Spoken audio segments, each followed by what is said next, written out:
Deep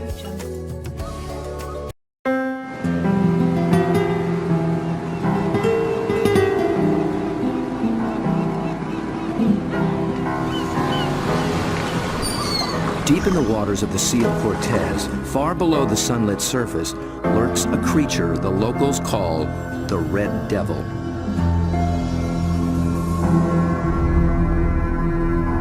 It is armed and dangerous. Its writhing limbs come equipped with 1,000 suckers, each full of flesh-tearing teeth. These devils come in the dark of night, rising from the abyss to within a few hundred feet of the surface.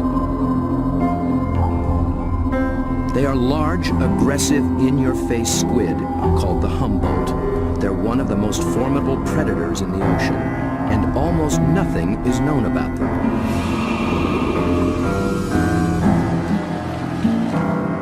To cameraman Bob Cranston, the Humboldt have become an irresistible challenge.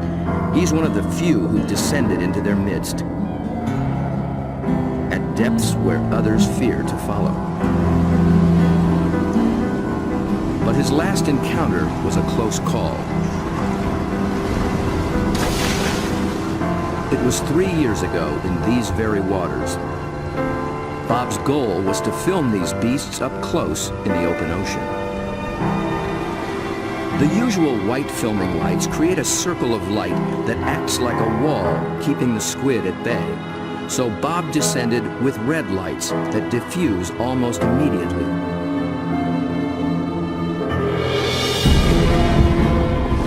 Suddenly, the squid were too close.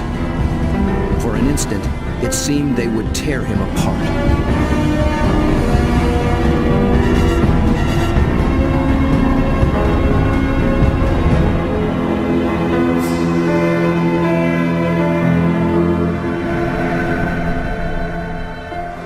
It was an intense encounter that only fueled his fascination for the Humboldt.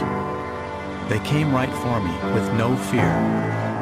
That got my adrenaline going. Suddenly I was really interested in everything about these guys. I wanted to meet more of their kind. Squid and their relatives live in every ocean.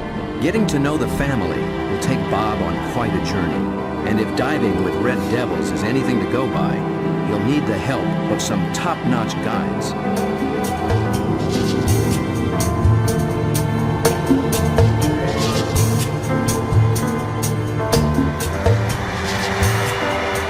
Bob begins his quest far to the north in the dark, cold waters of the Pacific Northwest.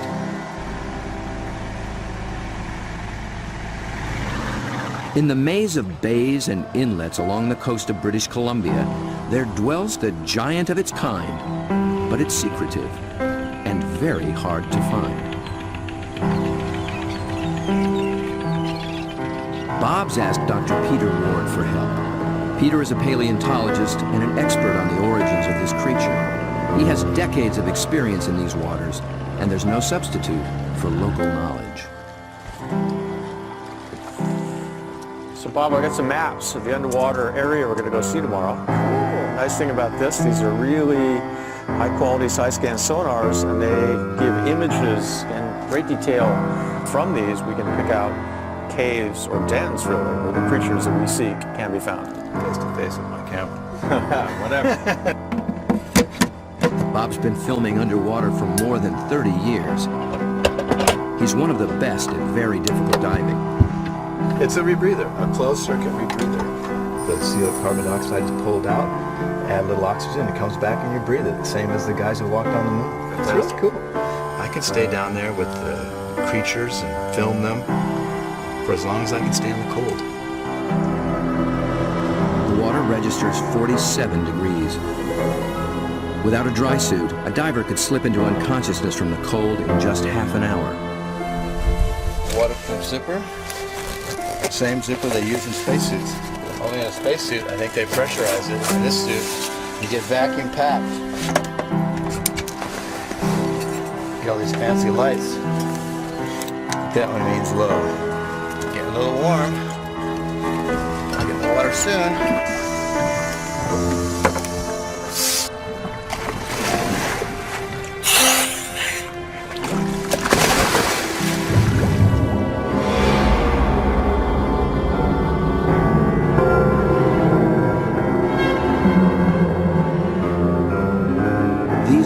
green depths are called the Emerald Sea, and although cold, they are rich in oxygen and nutrients. The combination allows creatures to reach enormous size.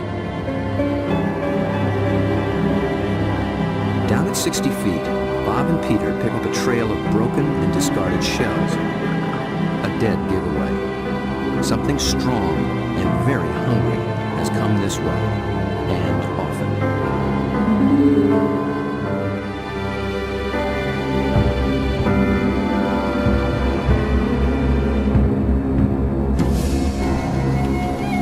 The crab should show more caution.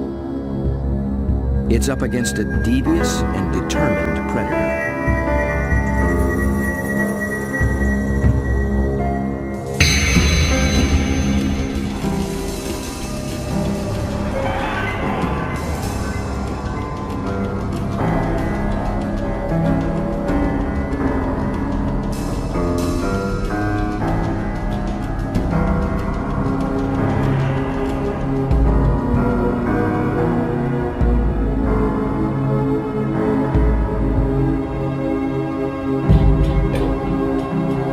Bob approaches, his quarry appears to have found him.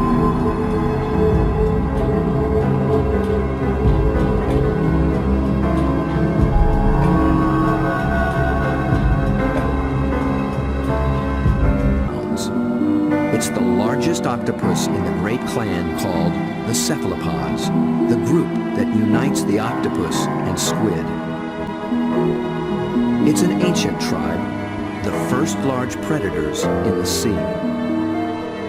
To this curious female, we're a brand new species.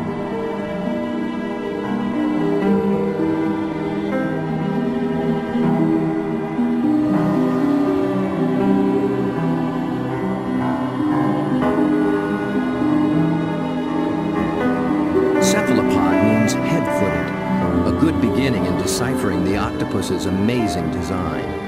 The head and body are encased in a large, soft sac, and the foot, derived from its distant relatives, the clams and snails, has become a siphon, a water jet to propel it in any direction.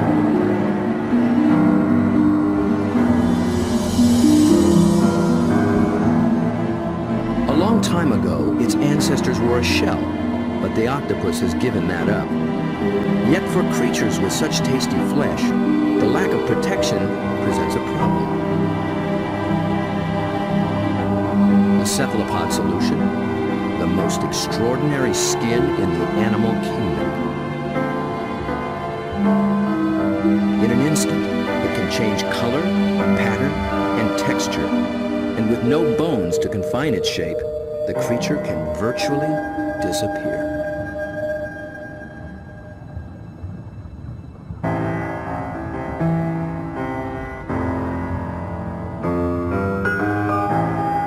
Another female lies sequestered in her den, tending to her brood of eggs. She lays up to 100,000 just once in her life. When they hatch, she will die. These clever, curious creatures won't live long at all. Their entire lifespan is no more than 3 or 4 years.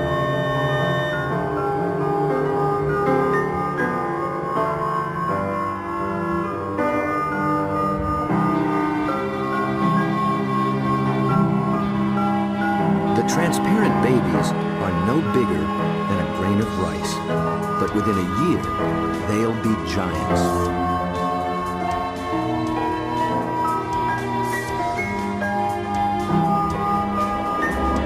While the lives of these complex beings are all too brief, their line reaches back 500 million years, long before sharks began swimming the seas. Be a great spot right in here. Peter Ward has spent 35 years delving into cephalopod family secrets. He's brought Bob to a special outcropping of rocks. They were once well submerged in a much warmer sea and still hold a record of that long ago time. Fossils are found in these rocks. Fossils of relatives of the octopus, actually, called ammonites. And how old are they? 80 million years in age? 80 million years. Mister. That is old. Back in those days, cephalopods made beautiful curved shells. If you dig long enough, hard enough, you can find some beautiful stuff. This is an ammonite. It's a fossil that is actually the direct ancestor of octopus. So this is an ancient cephalopod. It's related to the chambered nautilus. So the tentacle sat here and swam about. A shell is a mobile home and a defense against predators, but it's so cumbersome it makes swimming difficult. Of the almost 1,000 kinds of cephalopods alive today, only the nautilus still wears one. It's a living fossil, puffing along the reefs of the Indo-Pacific as though nothing has ever changed.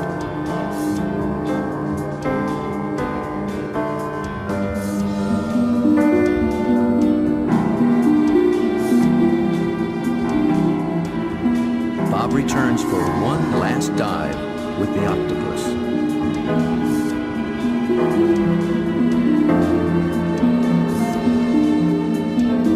I couldn't resist bringing her a treat.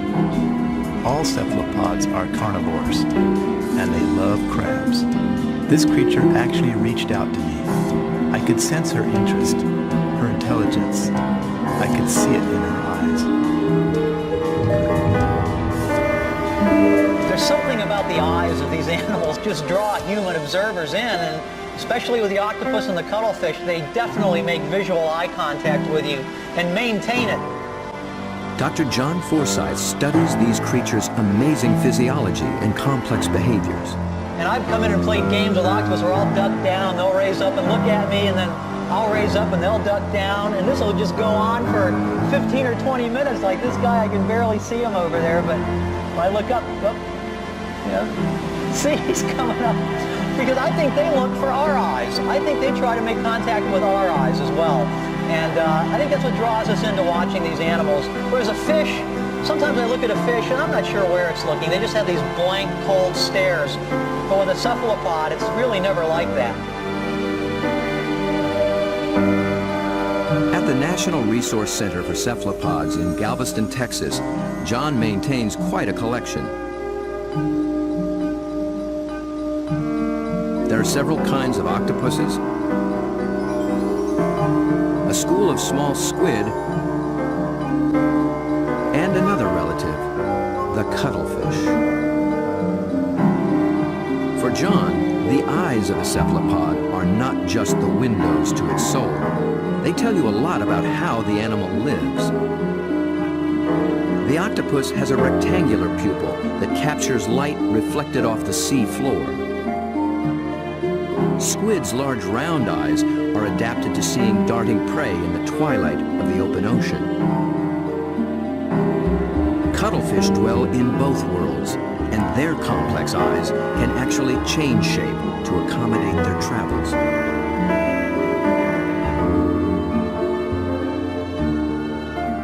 But it's not in their eerie eyes that cephalopods reveal their inner feelings. It's in their remarkable skin. Millions of tiny sacs of pigment called chromatophores dot their skin, each controlled by minute muscles. With a little flexing, a cephalopod can flash with rippling bands of color.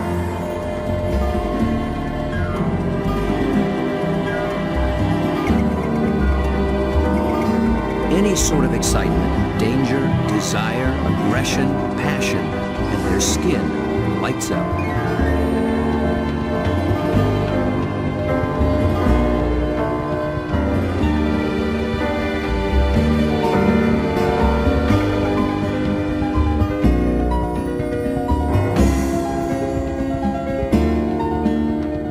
For creatures with no vocal abilities at all, this is the way they communicate, in a language of light and color.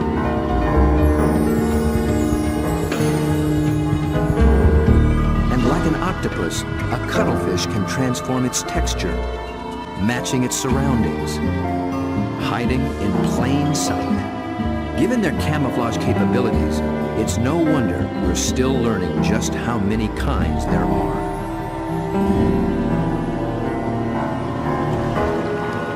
One of the hotspots for new discoveries is the narrow Lembah Strait off North Sulawesi in the island chain of Indonesia. It's a pretty scenic spot. John and Bob have come here looking for new species of cephalopods. It's a place primed for strange adaptations. In the shallow, warm water, light and temperatures remain constant, but the channels, inlets, bays, and lagoons create many small, separate habitats, and that leads to high diversity. This is John's fourth trip to Lembah Strait, and each time, something surprising turns up. He's brought Bob to a spot called Ritaklari, which in local slang means the muck.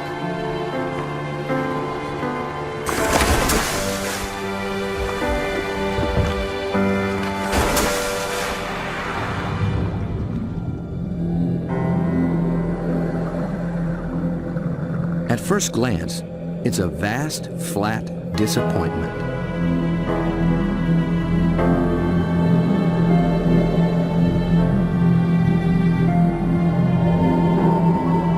But wait here quietly, and a lot of what looks like sand begins looking back.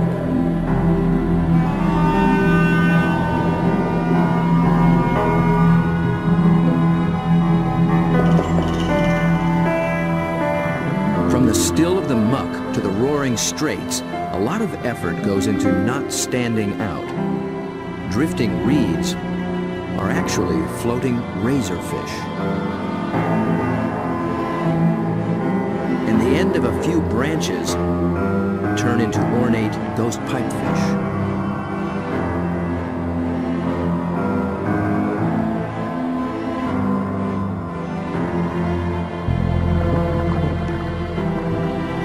Out in the high-speed tides and swirling eddies, fish work hard to keep their footing, digging into the bottom with spine-like fins. But even creeping along on the seafloor, you still have to make a living.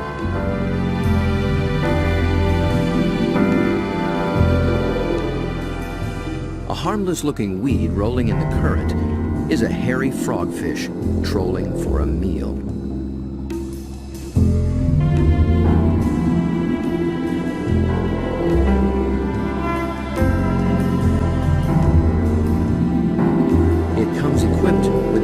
Strange lure.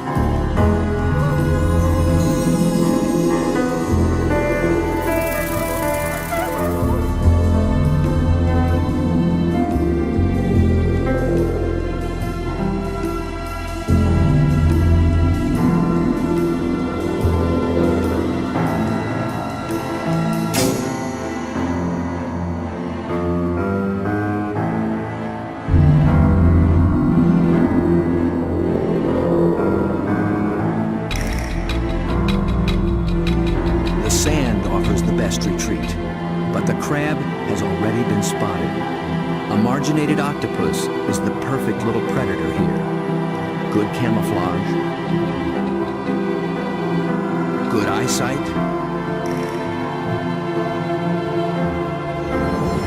good grip.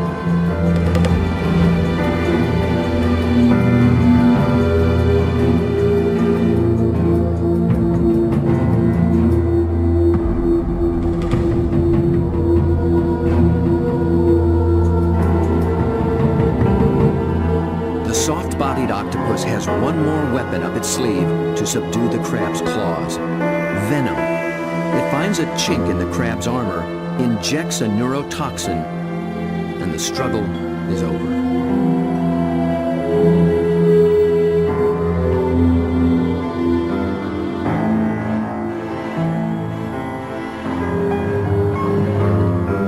In such an open setting, the trick for every creature is to find some place to hide.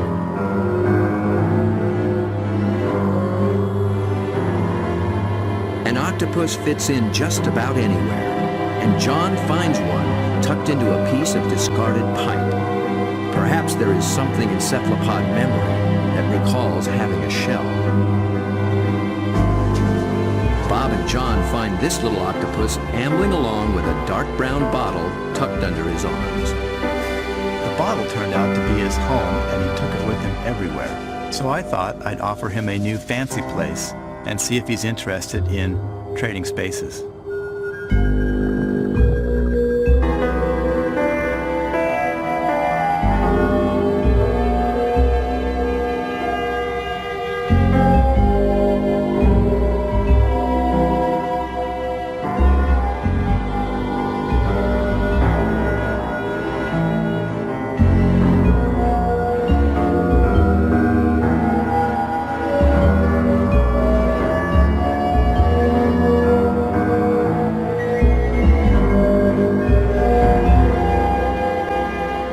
I began to worry he might get confused by this clear glass and wouldn't remember how to get back out.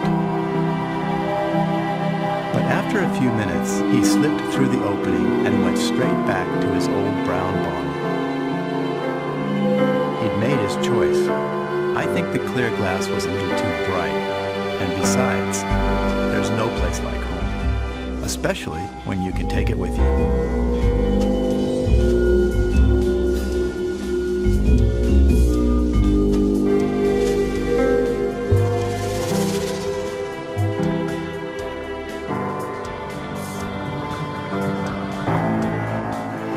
In the husks of old coconut shells, they find the pearl-like eggs of one of John's favorite creatures. It's a tiny cuttlefish that's seldom seen after it hatches. It remains so small and well camouflaged that it takes great practice to find it.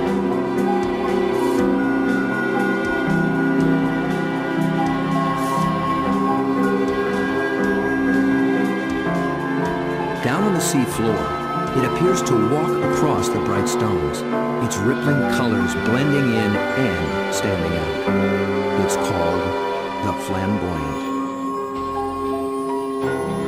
The flamboyant cuttlefish is really in a class by itself, even among cephalopods in a lot of ways. First of all, the vibrant, dynamic, bright colors, the brilliant yellows, the magentas, the pinks and browns. It adds on top of that these passing clouds of color as it's stalking, looking for prey. And of course that's happening in living skin.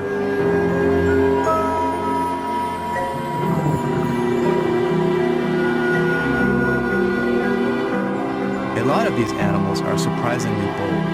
The flamboyant actually seems to like being under the lights. It begins hunting as soon as we start filming.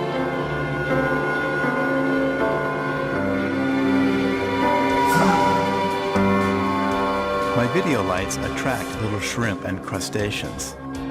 Perhaps the cuttlefish can even see better in the lights as well.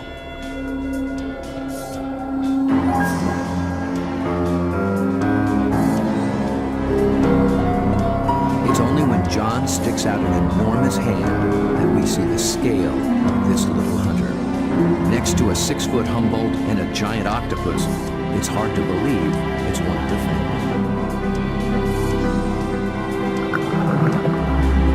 Not far away, a small octopus has been eyeing the scene. John reaches out for a better look. Every time I touch one of these animals, I'm not gripping it or holding it. My intention is never to frighten the animal in any way. However, I am trying to keep it close to where I can get a good look, but at the same time, the animal knows at any moment it can get away if it wants to.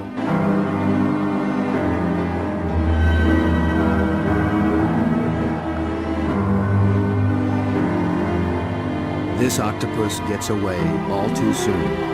John thinks it may be a brand new species never seen before.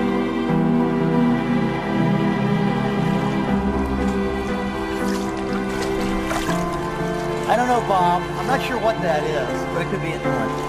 I think it could be a new species. I wasn't expecting to see that. It's not something you've seen before, huh? No, I'm not sure what that would be. It's a cool little critter. Wild.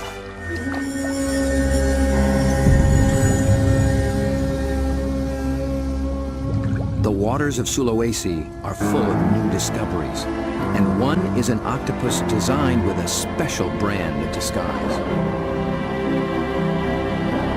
It lives in the same waters as the banded sea snake, whose bold stripes announce its potent venom.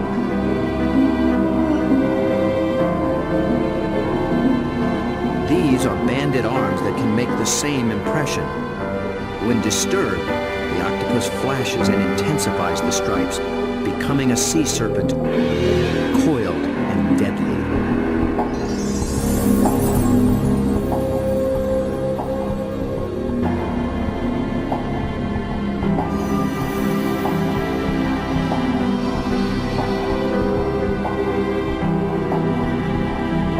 The creature has not yet been named by science, but it is known to be a fraud. It's a shy nocturnal octopus, and unlike the snake, its venom is virtually harmless.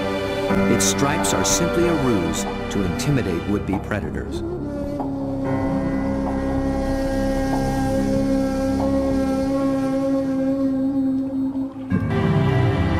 The real killer is a delicate, jewel-toned creature, the blue-ringed octopus. The flashing blue neon is no false alarm. Its poison can immobilize every muscle in the human body. There is no antidote. But all it's really after is a crab.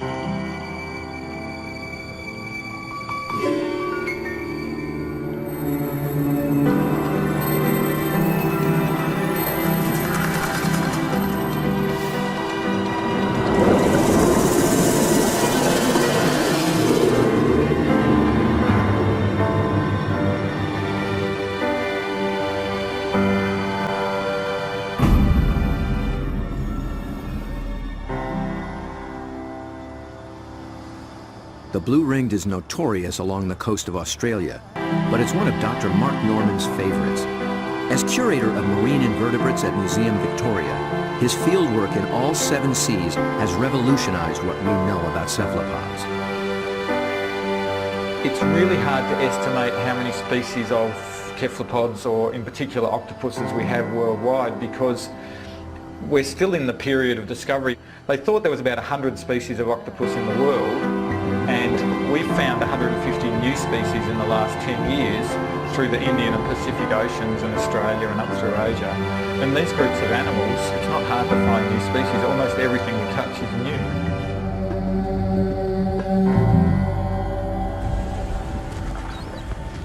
Bob wants to get close to the blue ring in the wild. So Mark, this is a shortcut to the beach?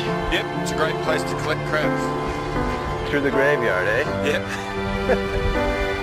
So are these the bodies of the people who have been bitten by blue ring octopus? No, very few people have died from blue ring bites. He's more likely to have died choking to death on his calamari meal at the local pub. Well, this is where the crabs live. Yep, they hide up here at low tide under the rocks. As the guide to the blue ring, Mark starts Bob off with their prey. Lots of little crabs. Yeah. You need a nice juicy one. There you go. Look at the claws on that. That'll take your arm off. It's an ironback crab. You can appreciate why the octopus has to get rid of the crab's claws as quick as possible. Knock them out. When the octopus bites them, it actually goes for those soft gaps in the junctions, like the elbows where the arm is a bit thinner, or else they bite them right on the eyeball, and the poison goes straight down the eyeball and into the brain. So they end up paralysing the animal instantly and putting these claws out of action.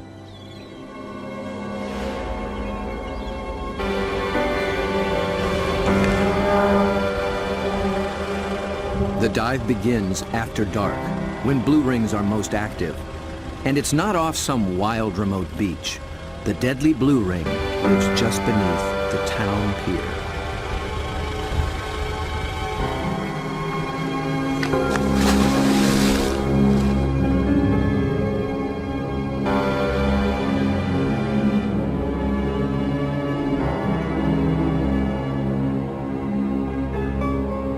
Blue ring octopus are an extremely venomous animal, and if I was to be bitten, I would probably be dead within 3 minutes. Your body would start stiffening up and you'd lose the capacity to breathe, you'd lose the capacity to wave or walk or run away, you'd run out of oxygen and you'd suffocate. But these little animals are really shy, really secretive, and the last thing they want to do is attack humans. They don't eat humans, they don't drag people out of their cars and drag them down the beach. They just feed on crabs. But tonight, not even a crab could catch its attention. This is a male, and he's just found a female. 2 wild blue rings are preparing to mate.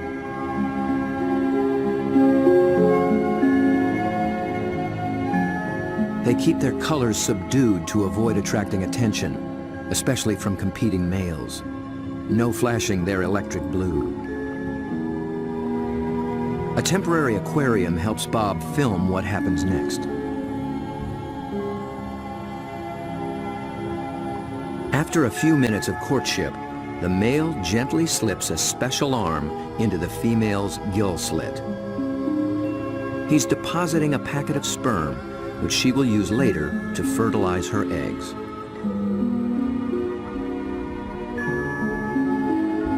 It's the end of their relationship, and most likely the end of his brief life.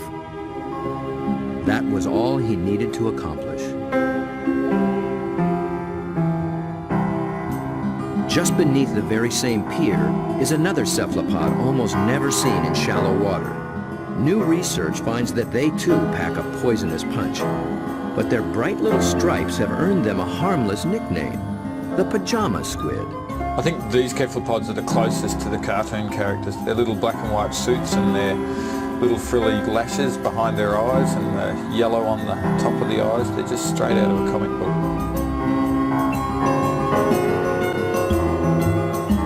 The pajama squid seem to have taken a cue from the blue rings. Males grab any passing female and then they try as hard as they can to reposition them so that they're face on, ready to mate, sort of suckers to suckers.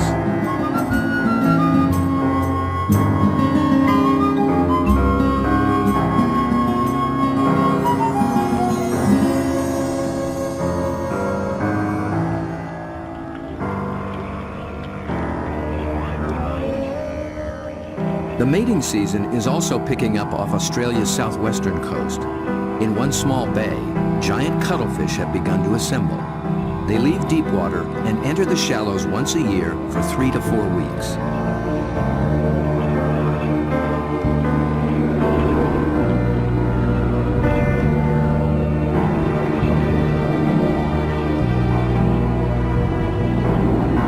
The males are 3 feet and massive, with 8 flowing arms and one all-consuming purpose. A much smaller female takes refuge in the rocks.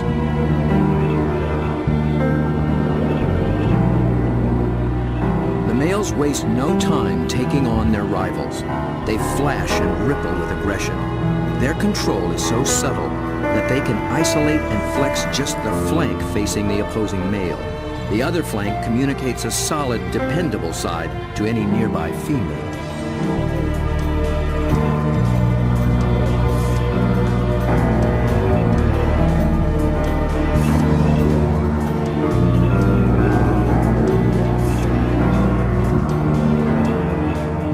One male has claimed her and takes possession. He'll guard her now, keeping her beneath him until she is ready to lay her eggs. Jules, you around here somewhere? Bob is heading for this far-flung coast, but before diving with these giants, he needs to brush up on the subtleties of cuttlefish communication. This is a crazy place to meet a scientist. Julian Finn is a leading expert on the intense social dynamics of the cuttlefish. He comes to this junkyard to scrounge up special equipment for an interesting experiment. Hey, Jules. Over here, Bob. Oh, okay. Oh, here you go. Yeah. It's You into old cars? Oh yeah, I love them. I've got a number of old cars and plenty of treasures in this place. Cuttlefish speak a visual language, and Julian wants in on the conversation. Cars, but also got a few ideas about making something to use on these cuttlefish in Whyalla, trying to get a bit of a different shot. So Looks like junk to me.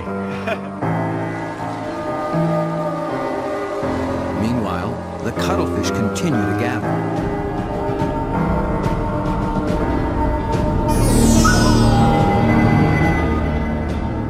complex communication escalates into a kaleidoscope of colors.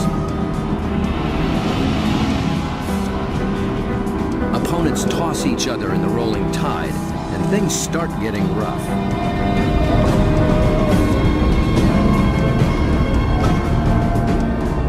The violence can rip up their all-important skin, sabotaging a male's chance to impress and intimidate. And someone's nursing a torn-off tentacle.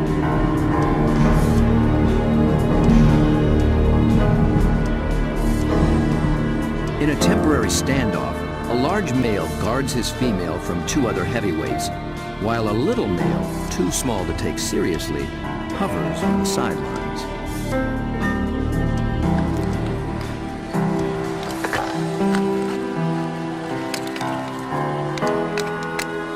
The two males on shore get set to join the fray. Well, here you go, Jules. I just wanted you to know that my camera's bigger than yours. Mine's a bit different than yours, too. Well, yours has a hubcap on front. What I'm hoping to do is film the male's reaction to another male. Instead of having another male there, I'm going to have its reflection. It's when males are the same size that trouble starts, and Julian will present one with its very own reflection. He's studying the displays and the intense competition. He intends to provoke a fight. He approaches a large male who immediately responds.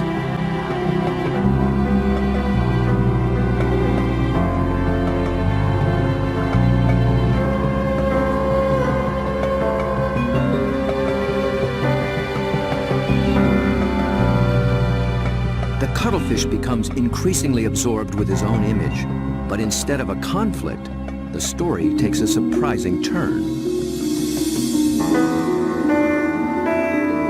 The small, unimpressive male has sneaked in and begun mating with the unguarded female. He's not signaled, nor flashed, nor dazzled. He simply grabbed the female for his own, making every attempt to look as much like her as possible.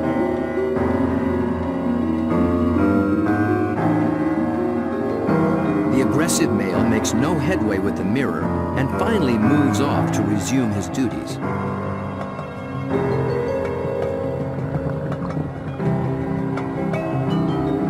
But he's still distracted, still flashing, and doesn't recognize that his female is mating right under his nose.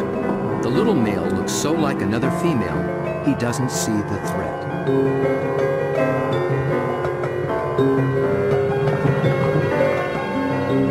At last, he senses something's wrong and moves in to reclaim his female.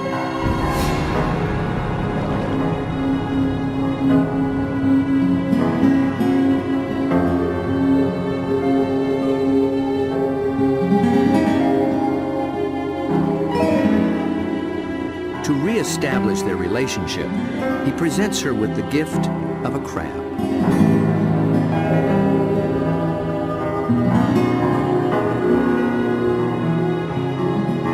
With so much going on in cuttlefish society, Julian will be experimenting for a long time to come.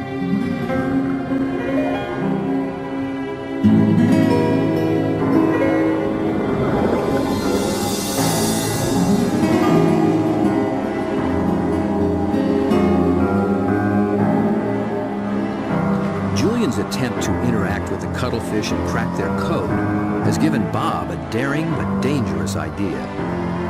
Deep in the waters of Mexico, the mighty Humboldt squid flash their own mysterious signals, and Bob is determined to dive with them again. He intends to engage these aggressive predators by imitating their behavior with a display all his own. Mark Norman and Julian Finn think he's close to crazy. Sure, you've got the blue-ring octopus that can kill you within a few minutes with the poison, yet there's something scarier about a squid that can rip off your flesh and tear out your throat, so to speak. I think you'd be really sensible to work with shark cages with those animals, because the stories I've heard of these massive animals that will effectively skeletonise a cow in a minute because they're such voracious predators. Bob Cran Cranston has no intention of taking this advice. His whole goal is to interact with these squid on their terms, in their world.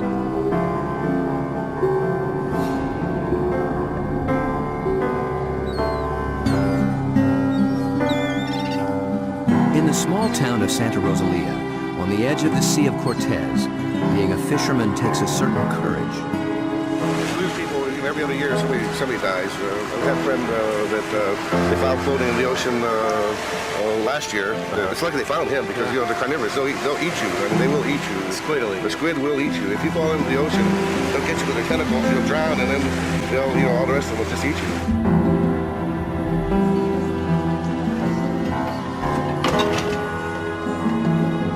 Despite their dread, these fishermen face the Humboldt on a nightly basis.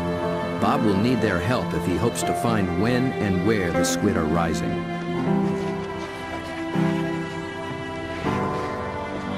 Alberto. When the Humboldt flash on and off, Bob intends to flash right back.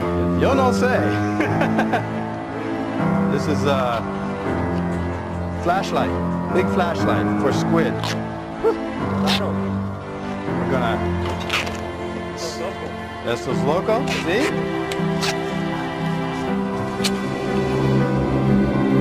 Bob knows perhaps better than anyone just what Humboldt are capable of.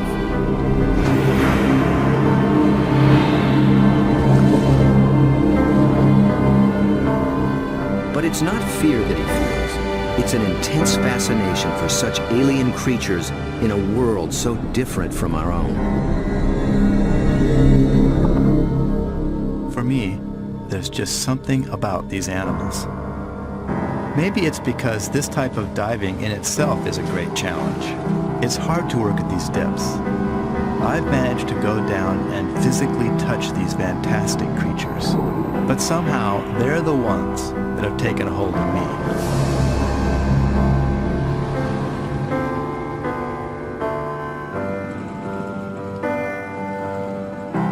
He's 12 miles from shore. Aside from his assistant cameraman, there'll be no backup down below, and no source of help at all topside. There's not so much as a radio on this little boat. These are small boats. It's a big ocean. There's a language barrier between me and the fishermen who think I'm crazy to dive in the water anyway. If I disappear and drift away from this boat, the fishermen will just think the squid ate me and they won't even bother coming to look for me. Yet Bob has confidence in his own experience and in his plan. I've made up this light tube and filled it with strobe lights. The idea is that the Humboldt squid flash for communications. They flash at each other, they flash at the divers, and so I hope to elicit some kind of a reaction from these animals with this light tube.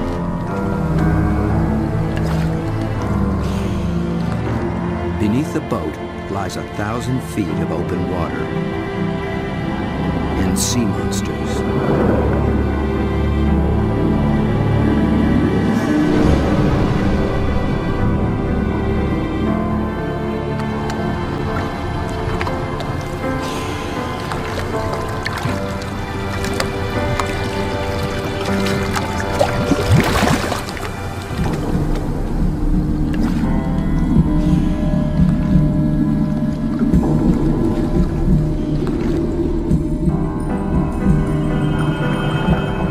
Descends, his homemade lightsaber a beacon in the utter darkness.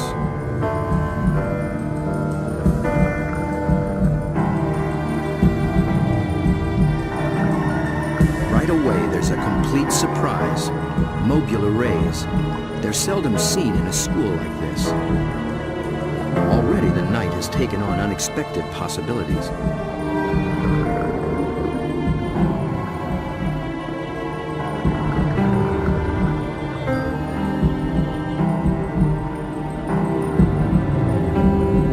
With his depth gauge reading 150 feet, Bob figures he's in squid waters. He powers up.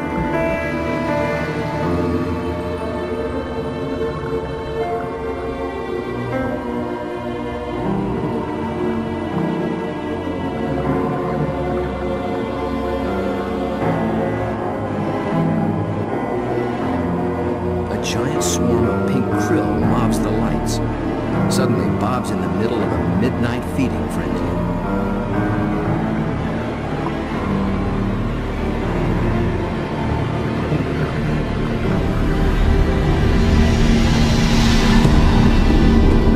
Then, rocketing up from below, Humboldt squid.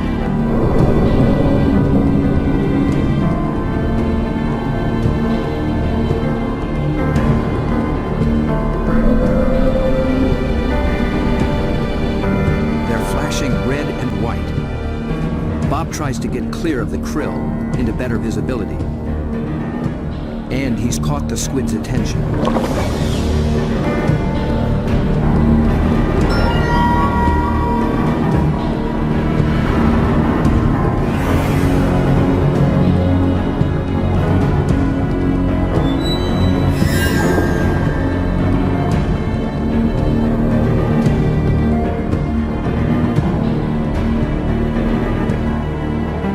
Transfixed by this enormous eye up from the deep. I can sense this creature thinking, but I can't imagine what.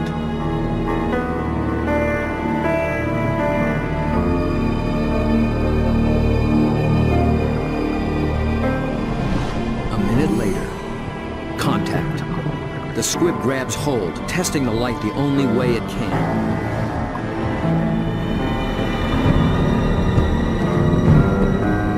The feel of hard plastic must come as a surprise, and it circles me as though curious. Then, it comes back for more. This time, the aggression is gone. It just seems interested. Amazing.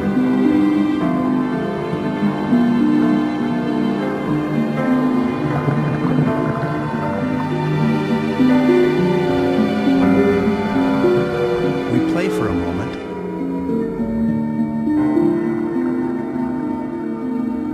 Then suddenly, it's over.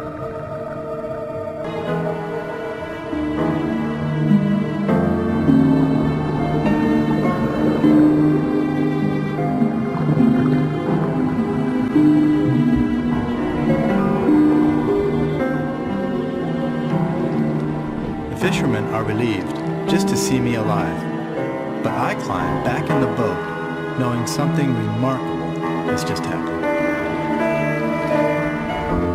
I danced with the devil down in the deep, and I'm already thinking about the next dive.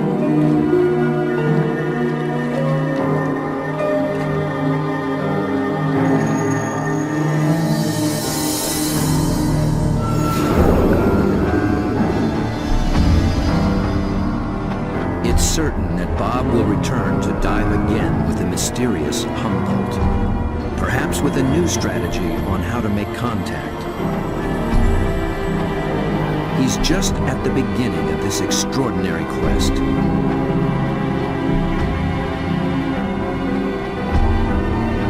But who will he meet next time in the waters below?